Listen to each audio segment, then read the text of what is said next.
All right, day 6. We need to we get the guard's position. It will walk until it hits a wall, then turn right until it hits a wall, and then turn right and continue like that until it exits the map. Then we should mark every position it has visited and count that.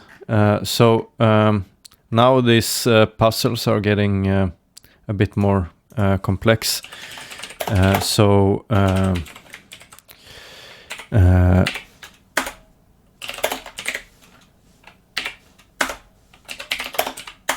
gonna start by creating some structures to make the code be a bit more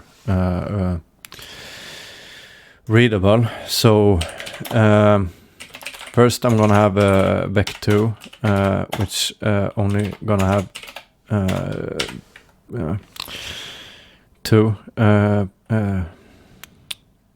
eye sizes, and it would be the column and the row. So this would be X and this would be Y.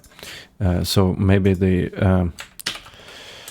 opposite order, but that's the way we read it. Maybe for future puzzles I will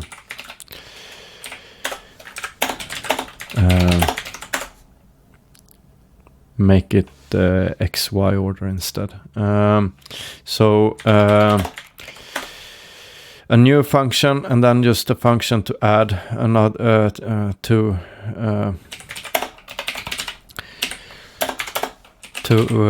vecs.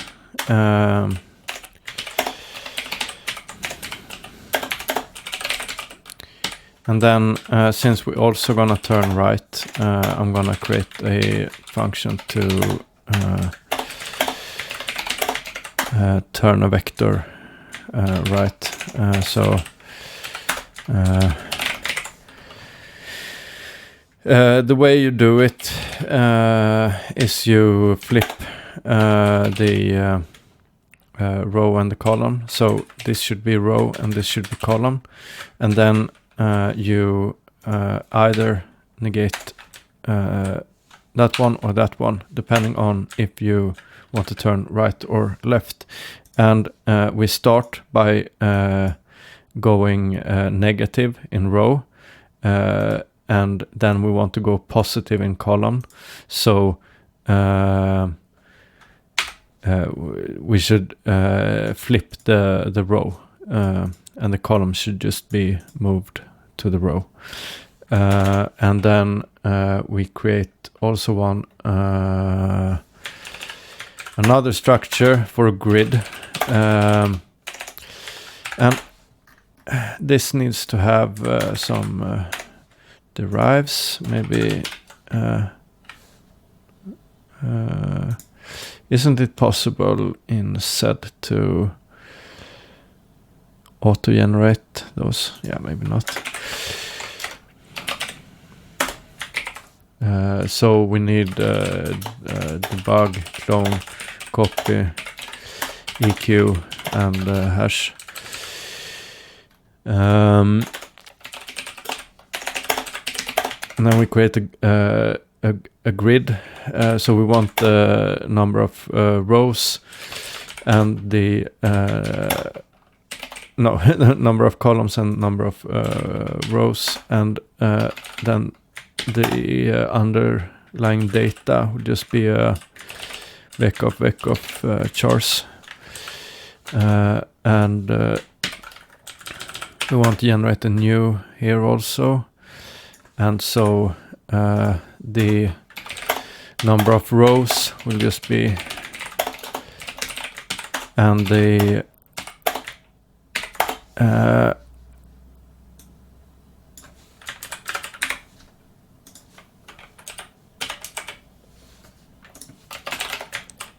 the number of columns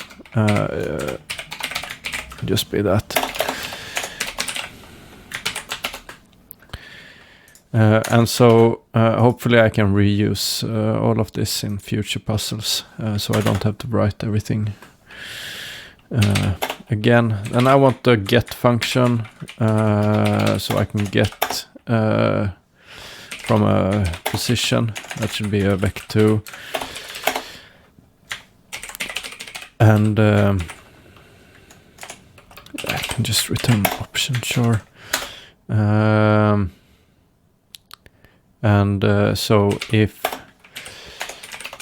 r less than 0 or column is less than 0 or row bigger equal to n or column bigger equal to m, then we return none.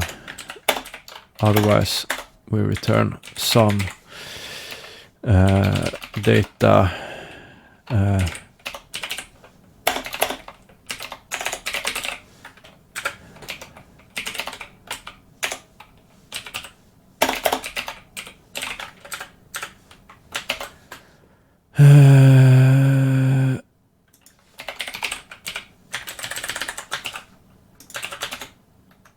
all right, and then we want a find also, so we can find the start position. So self, we have what we're looking for, and we should return a vec2. So for in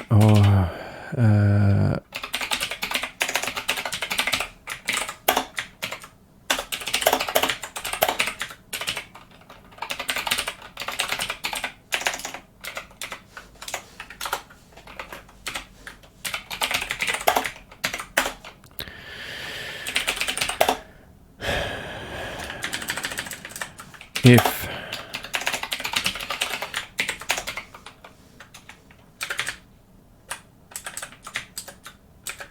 we could do get here, I guess, but yeah, self data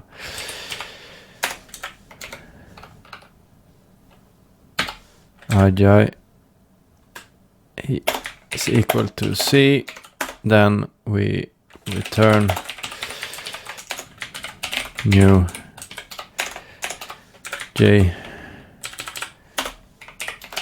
If we don't get anything, we just panic.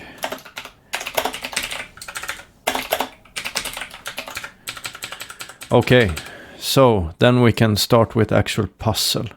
So we start by getting the data, unwrap it. We should grab the data also.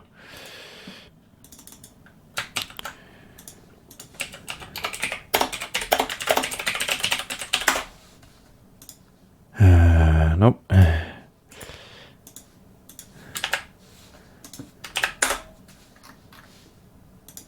Why isn't the copy working? Okay. We get data, then we can just shadow that to map it, lines, map, line, chars, collect,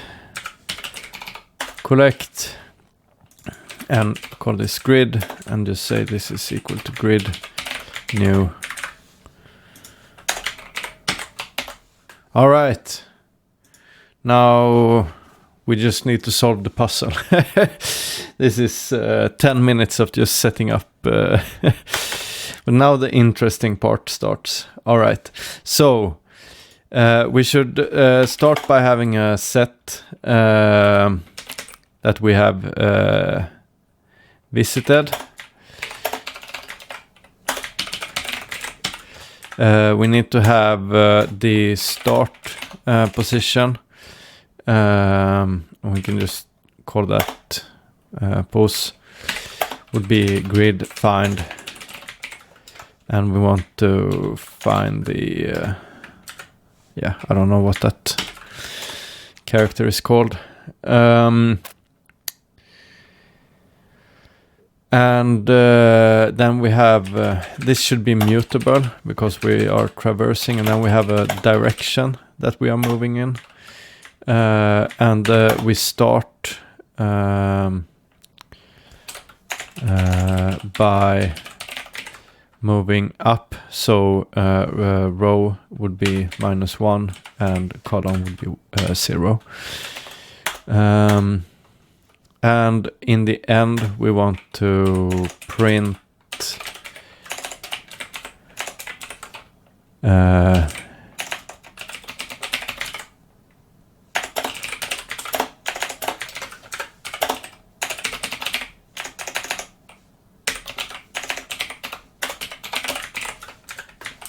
how many positions we have visited.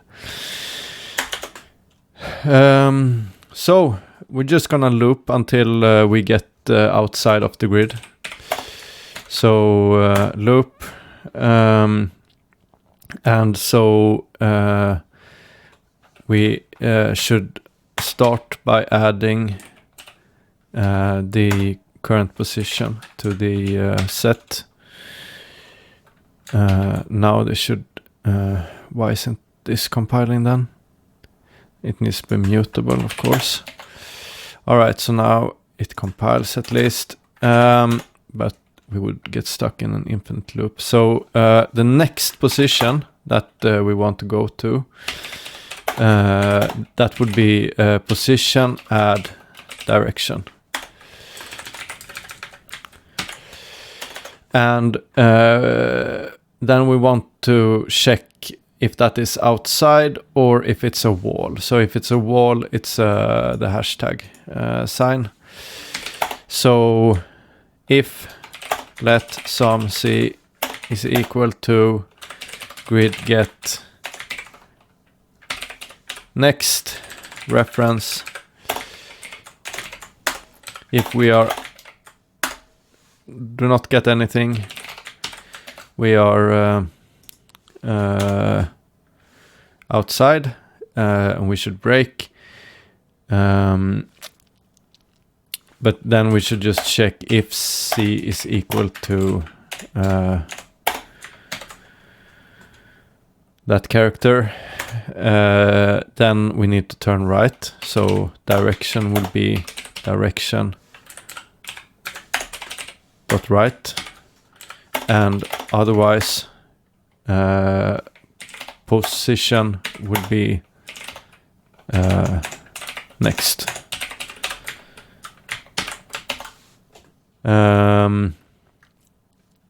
And yeah, I think this should run 41, which was correct. Yes. So then on the real code,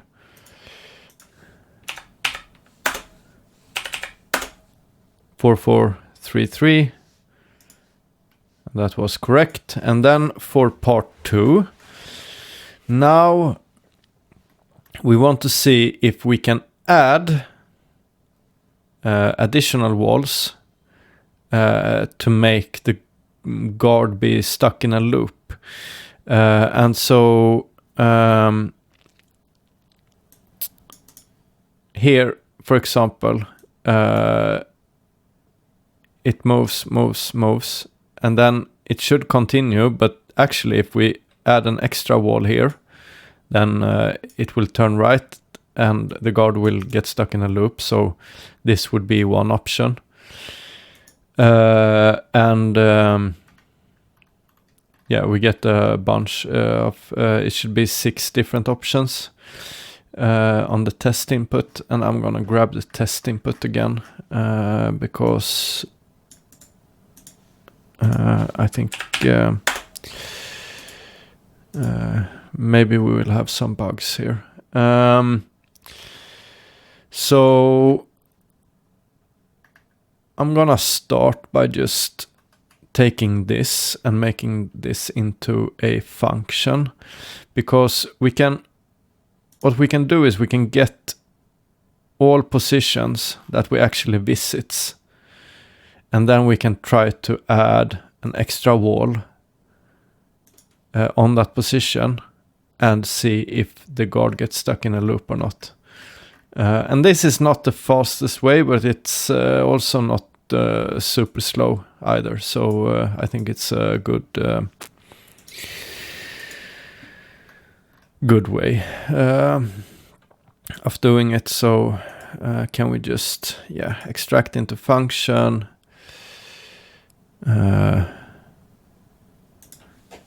fun name, get visited, and gonna change that so it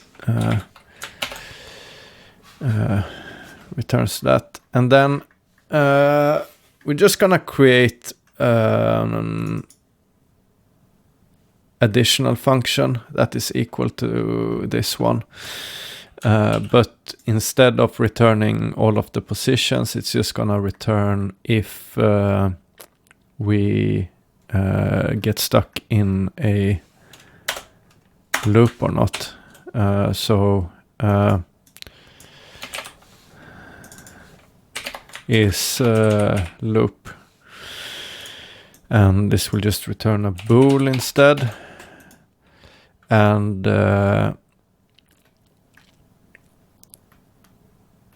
so if we go outside, then we will be outside. And now the visited, it will actually instead, we will track both the position and the direction. So we can call that state. And so if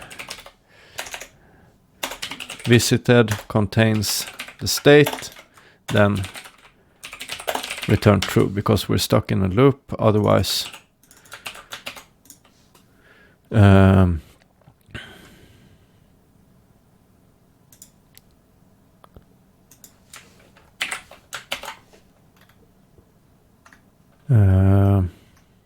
not.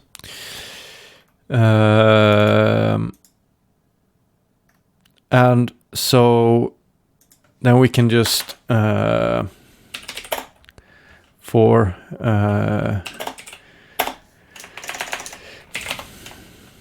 each position in visited. Actually, we can just iterate over it and just have a like a loop count.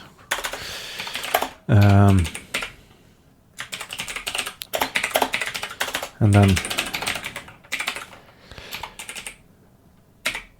loop count.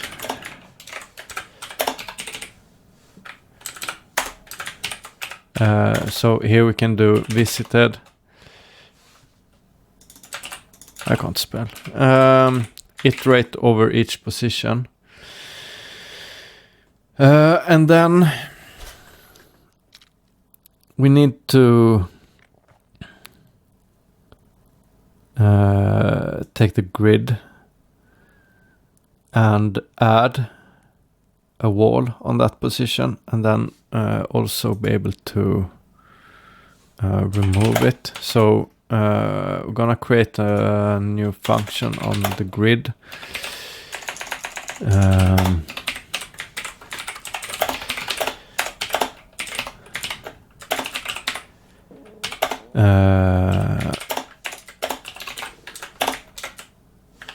That just sets the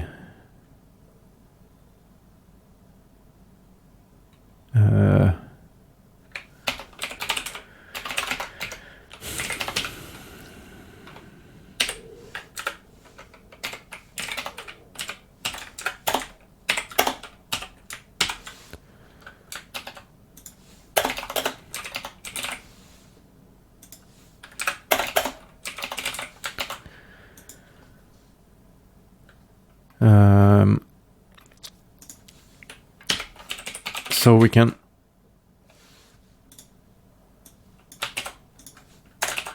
filter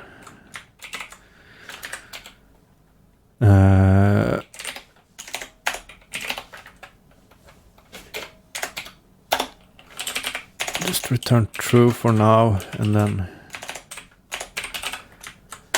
count.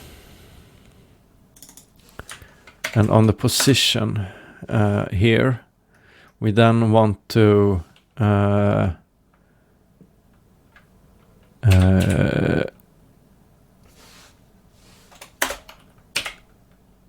set the position to a wall, and after we're done, we're gonna set it back to not a wall, and then his looping would be his loop, and then we return his looping.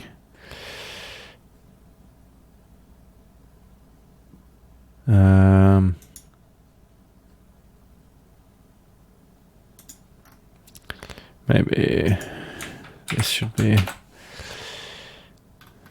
a vec instead, reference instead. All right, and let's see if this works. It panics.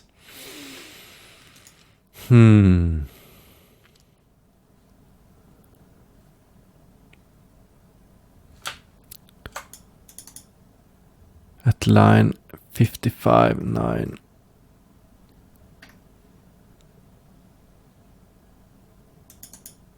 What? Oh. Right. It's because we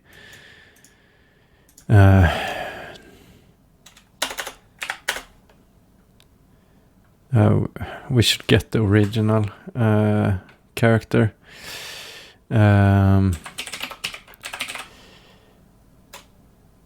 Get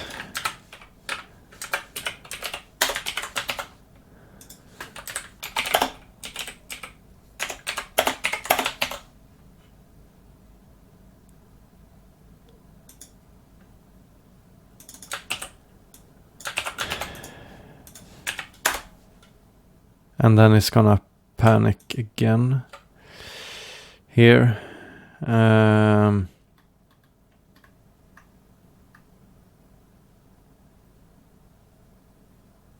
Yeah, of course, because we should just check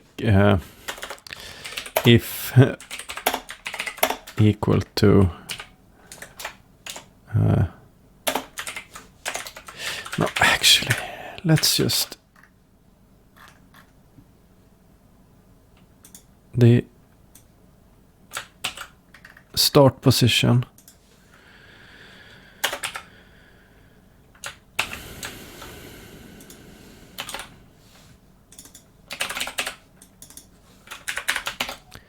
We're just gonna find the start once, and we're not gonna look it up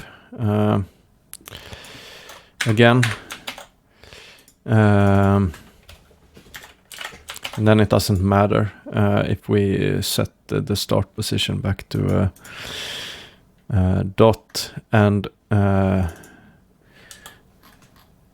instead of having that, we're gonna get start back to, and that will be start, and we're gonna do the same for get visited, start back to. So we never have to do that again. And so now we just do start. All right. Try it again. 6, that is correct.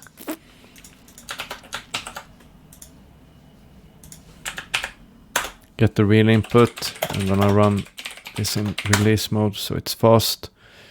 Still not super fast. 1516. It is at least correct. I think an optimization that could be done would be to not start from the beginning each time, but instead just when you get to a point, you